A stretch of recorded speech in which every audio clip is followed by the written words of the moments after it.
Jó napot kívánok! Vince Zoltán vagyok, a Szentkirályi Lakóparkban lakók 3 évvel ezelőtt elkezdték saját szervezésből, hogy egy napot a nyárból rááldozzanak arra, hogy jól érezzék magukat. Mindenféle külső segítség és támogatás nélkül önálló kezdeményezéssel indult ez az egész. Mindenki próbált összehozni azt, amivel rendelkezésre áll, amivel be tudtak segíteni. Most ott tartunk 3 év után, hogy Kőszegről, az ipartestülettől megkaptunk egy hintát, egy kosaras hintát, amivel tudunk gyerekek játszani. Az idén már 2 ló is volt, ahol lovagolni tudtak a gyerekek. A tűzoltók minden éven segítenek nekünk, kiállnak mellettünk. Az idén is volt, ugye, hogy a korábbi években apparti, a helyi lakók főznek.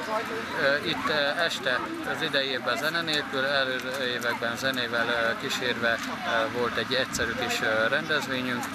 Úgy gondoltuk, hogy hagyomány tiszteletből minden évben ezt megpróbáljuk megtartani.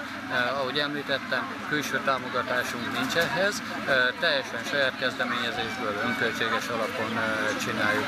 Remélem, hogy lesz arra lehetőségünk, hogy a későbbi évek során is, még 2-3 évek biztos, vagy még később is ezt megtartsuk. Ez a Szentkirályi Lakópark egy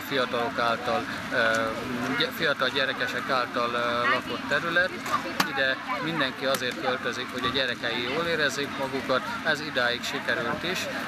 Ebben érdekében mindent elkövetünk, hogy ez így is maradjon, ezért hoztuk részre ezt a rendezvényt, és remélem, hogy meg is tud ez maradni. Köszönöm. Nagyjából hány fős rendezvényről beszélünk? Jelen pillanatban olyan 50-60 ember az, aki itt van, ennek több mint a fele az gyermek, tehát 14 év alattiak. Köszönöm szépen! Köszönöm!